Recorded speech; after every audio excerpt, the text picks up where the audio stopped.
Congratulations, he said, like he was doing me a favor. Congratulations, you're fired. My name is Olivia Brooks. And from wherever you're watching this, stay with me. Has anyone ever treated your life's work like disposable napkin paper and smiled while doing it? Because that's exactly what Greg Winters did to me. We were in the middle of the weekly pre-funding huddle. 10 people, 2 VCs, and one overconfident CEO standing at the head of the conference room table with a mug that said, "I built this." He didn't. I did. He leaned against the whiteboard with a smugness that came free with his father's loan and said, "Well, Liv, the board and I agree that your services are no longer aligned with our vision. So, congratulations, you're fired." Laughter. Chuckles. A few awkward coughs. I sat still, hands folded over the laptop I had built our presentation on. Our product's entire future, the source code, analytics, rollout strategy, funding structure, was right there on the machine in my lap. Greg held out his hand like I was supposed to shake it. Instead, I stood up slowly, walked over, and placed the laptop in his palm. I smiled, calmly, the way someone does when they know a secret the room doesn't. "Good luck with the investor presentation tomorrow," I said softly. He blinked. "Thanks." Security appeared like clockwork. I guess they were on standby. As if I'd make a scene. "Please." I had no interest in yelling. What I was about to do would echo much louder. I let them walk me through the lobby like I was some intern caught stealing post-it notes. The receptionist, Rachel, looked up with wide eyes. She knew. Everyone knew. Greg had it out for me for months. Ever since Forbes Tech published my piece on ethical AI systems, and it outperformed his press tour. But firing me the day before the company's $10 million Series B pitch? That was new levels of stupid. I stepped out into the sun and didn't even flinch when the door shut behind me. Then I took out my phone, opened a simple app one had buried beneath two-factor passwords. The screen flashed green. Activated. Inside that laptop, nestled deep within the beautifully polished investor slideshow, was a simple line of code. Something Greg never knew I embedded because Greg never asked how anything worked. He just took credit for what did. Back at home, I made tea. Not whiskey. Not wine. Not ice cream. I didn't need comfort. I needed clarity. The presentation was set to auto-launch at 9 a.m. the next day. Exactly 10 minutes before that, their entire pitch deck would be replaced by a full-screen message. This product was built on stolen work. Ask better questions. 10 minutes later, my phone buzzed. Trigger confirmed. File opened. Payload deployed. Investor meeting in session. I sipped my tea and waited for the fire I knew was coming. Before they called it his company, it was our idea. I met Greg in a university co-working space when I was 23. He had the charisma. I had the code. He pitched a vision of decentralized digital tools for small businesses, sleek apps, low-code platforms, equity access. Sounded noble. Sounded innovative. But underneath all that charm, Greg was a crow with gold-painted feathers, shiny on the outside, but scavenging for what others built. Still, I was young. I wanted to believe we were building something that mattered. He said, "Let's change the world." I said, "Let me write the framework." I designed the architecture, the infrastructure, the automation behind the dashboard investors couldn't stop gushing over. He told me, "You're irreplaceable." And I believed it. Until the money started rolling in. The first $1.5 million in seed funding came with a new board and new dynamics. They looked at Greg when he spoke. They looked past me when I did. He started calling me Liv, even in meetings, to make me seem small, like the helpful assistant who brings the magic, not the mind behind it. When journalists came calling, he was the visionary, and I, just the lead engineer. He began hiring people who mirrored him, loud, shiny, full of fluff. One day, I found out my name had been removed from the patents I filed under the company's R&D. I confronted him. His answer? "You're overreacting. We did that for simplicity. It's still yours in spirit." Spirit?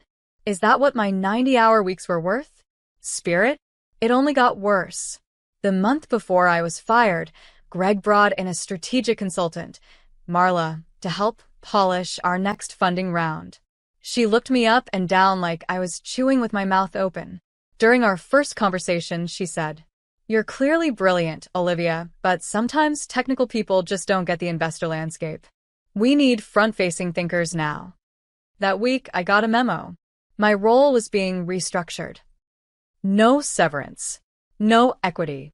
No explanation. I wasn't fired then. I was boxed in, kept on for my labor, denied recognition for the results. So, I stayed. Not for them, for the product. The users. The code I still believed in. I gave myself one mission. If they ever pushed me out for good, they wouldn't get to steal my legacy. So I rewrote the core of the deck myself. Polished the slides. Packed the visuals. But I buried a trigger. A lock inside the UI. Nothing malicious. No viruses. No destruction. Just truth. A redirect. When the file was accessed during their confidential pitch, it would reveal itself. A single sentence across a black screen. This product was built on stolen work. Ask better questions. As I stood in my apartment that night, watching the sun set over a city I once thought I'd conquer with Greg at my side, I smiled. They took my name off the credits, but I'd left fingerprints in every corner of their empire. And tomorrow, those fingerprints would speak. The kill switch wasn't meant for revenge. It was a safety net, in case the wrong hands got too greedy. The wrong hands did. And now, it was time to let it speak. I had embedded it 6 months ago during one of those all-nighter builds when Greg and the board had decided that hiring PR firms was more important than QA testing. They were so obsessed with optics that they never questioned how the code ran, just whether it looked sleek on a 4K screen. So I gave them sleek. And I gave them a loaded gun with no safety. The version of the investor presentation on that laptop had a small script embedded deep within its API, one that cross-verified user credentials, MAC address, and IP range. If all three didn't match my own secure profile, the code flipped. Instead of displaying the slick interactive dashboard with revenue projections and customer heat maps, the screen would go black. Then red. Then one sentence would appear. This product was built on stolen work. Ask better questions. Simple. Undeniable. Devastating. At 9:12 a.m., I was sitting in a coffee shop 5 blocks from our office tower. The place was buzzing with holiday traffic. Lattes. Cinnamon rolls. Bluetooth calls, and fake smiles. I had a window seat and a single notification tab open. At exactly 9:13, it blinked. Triggered. Round pushpin location. Conference room B. Satellite antenna IP match. Denied. Green circle activation. Success. I didn't sip my coffee. I didn't move. I just watched as the second notification hit.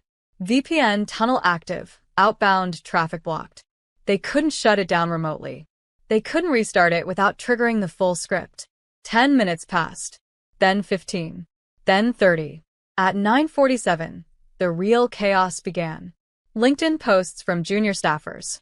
Tweets from VCs in the building. Something weird just happened at the Novatech pitch. Not sure if it was a stunt or sabotage. Investor demo gone sideways. Red screen. No product. Zero prep. Wild. Word on the floor is someone got fired yesterday and they took their legacy with them. Greg tried to play it off, I'm sure.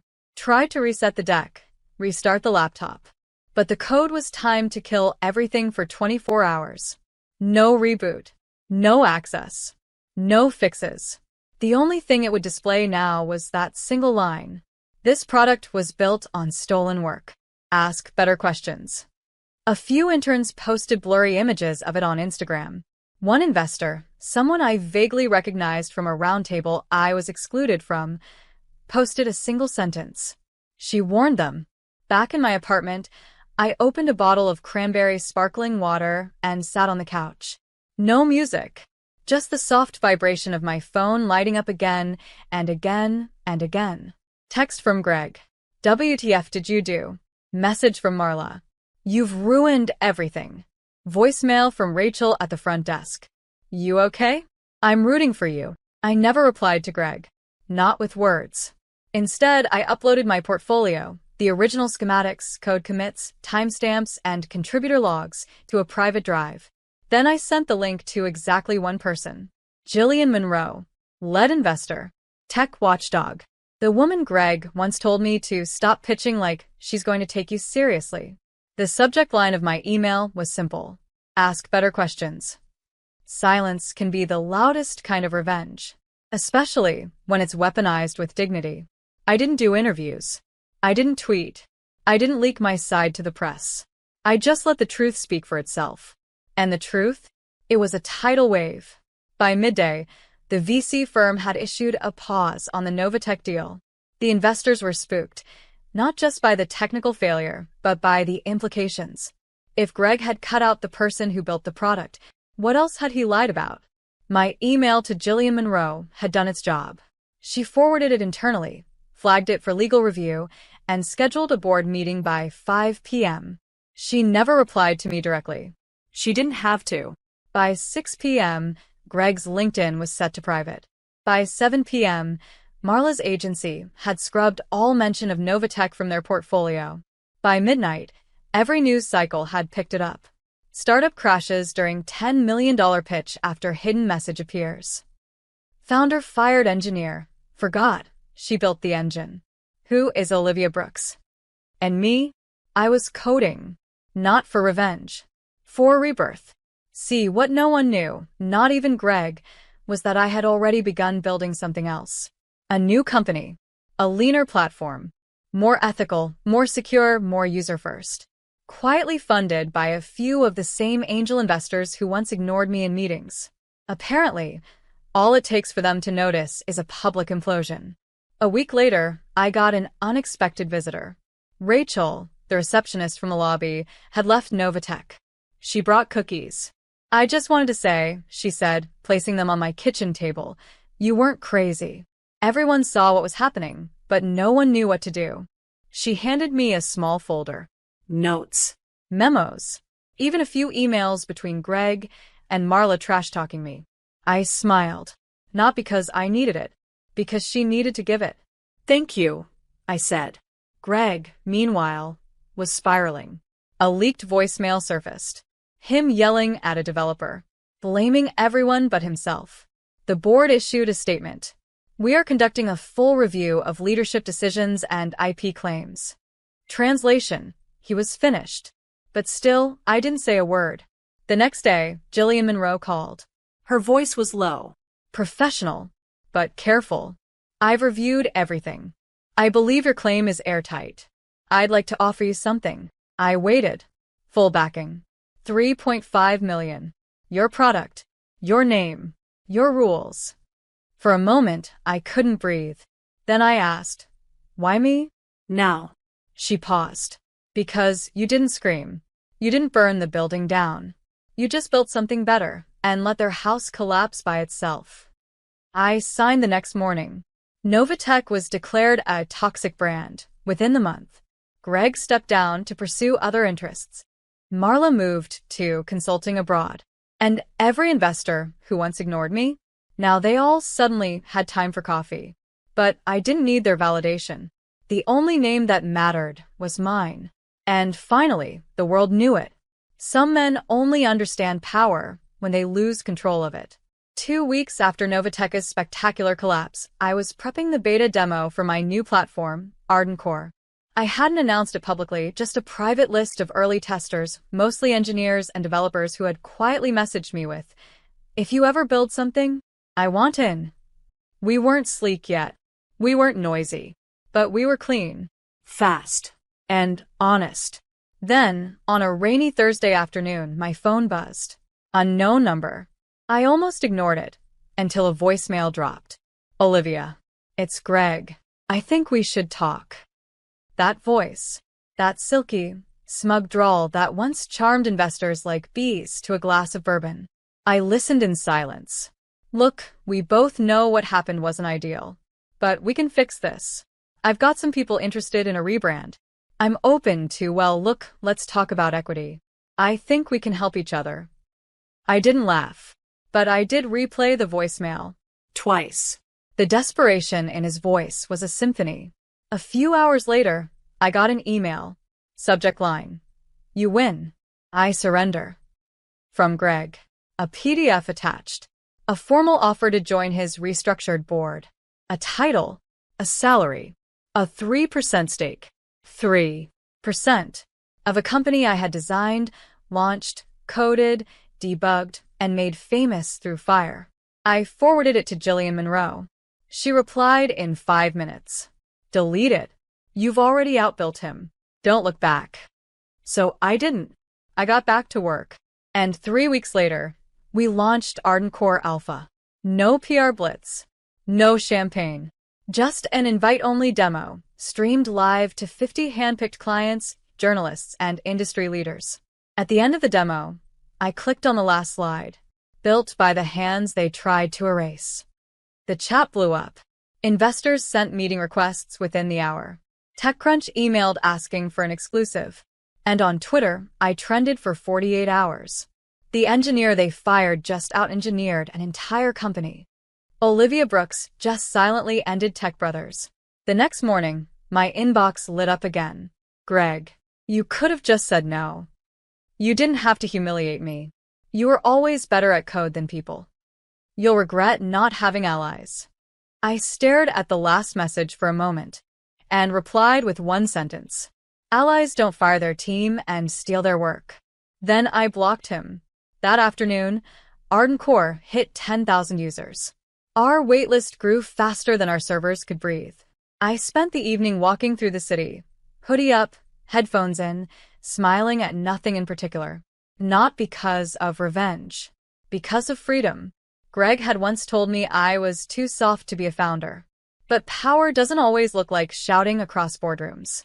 Sometimes it looks like building in silence until the whole world turns to listen. You can delete my name from the slides, but you can't erase what I built. Greg learned that the hard way. After Arden Core's explosive debut, I didn't hear from him again for a while. Until I did. It started with whispers in forums. Old Novatech clients reporting strange data issues.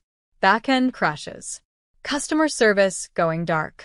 Then a whistleblower post surfaced online, anonymous, but clearly from an inside developer. They're reusing Olivia's architecture without permission. It's Frankenstein together with free plugins. No updates. No security. Reddit exploded. Twitter lit up. People started comparing Novatech's new site to Arden Core's UI. Pixel for pixel. I didn't have to say anything. The internet did it for me. This is theft. Olivia should sue. It's like watching a copy-paste crime in 4K. Then a journalist emailed me. Claire Torres.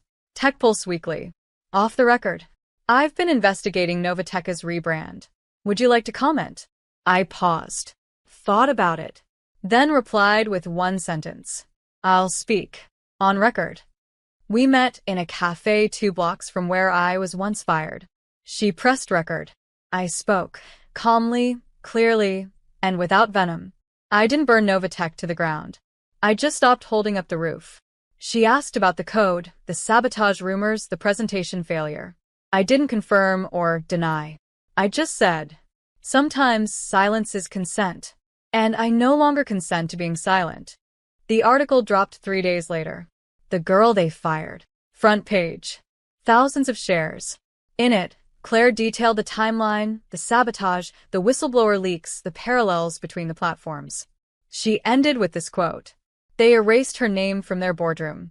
But now, it's the only name anyone remembers. Greg tried to do damage control. He posted a video. Him in front of a whiteboard, babbling about leadership transitions and unexpected technical challenges. The comments shredded him alive. Apologize to Olivia. Still blaming your team? Weak. She's 10 steps ahead. You're jogging in flip-flops.